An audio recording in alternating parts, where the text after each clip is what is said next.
Sur Info avec Barthélémy Bolo. Le compte pénibilité entre en vigueur demain le 1er juillet avec de nouveaux critères. 3 millions de personnes, des salariés, sont potentiellement concernés. C'est peut-être vous.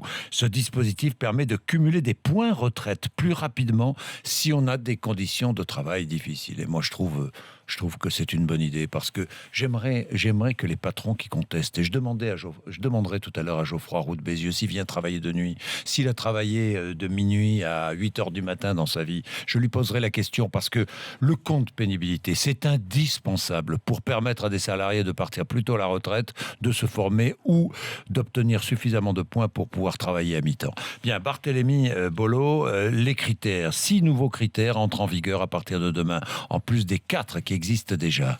En fait, comment ça fonctionne? Un patron doit dire combien d'heures par an son employé porte, par exemple, des charges lourdes, travaille dans le bruit ou à des températures extrêmes, c'est-à-dire des températures basses en chambre froide, par exemple, ou à des températures élevées, plus de 30 degrés. S'il est exposé à des vibrations, dans le BTP, ça va être compliqué parce qu'il y a des métiers qui se croisent sur les chantiers. Par exemple, Jean-Jacques, un peintre en bâtiment, il peut être exposé au bruit d'un marteau-piqueur. Il faut donc ajouter ce critère dans son compte de pénibilité. Oui, et la ministre du Travail a rappelé que les entreprises n'enverront leur déclaration qu'en janvier 2017. 4 critères sont donc déjà en vigueur. Vous venez d'en citer d'autres, les 6 qui entrent en application demain.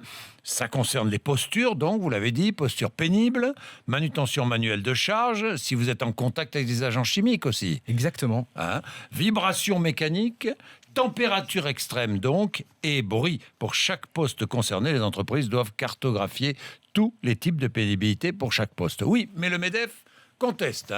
Oui, le MEDEF annonce qu'il ne sera pas appliqué. Très simplement, Pierre Gattaz dit on ne sait pas faire, on n'est pas prêt, on n'a pas eu assez de temps, assez de moyens. C'est trop compliqué, dit exactement, le MEDEF, pour établir tous ces référentiels. Le gouvernement lui a répondu très simplement par la voix du Premier ministre, Manuel Valls. On ne peut pas demander que l'État incarne l'autorité, que les lois de la République s'appliquent et soi-même se soustraire aux lois de la République.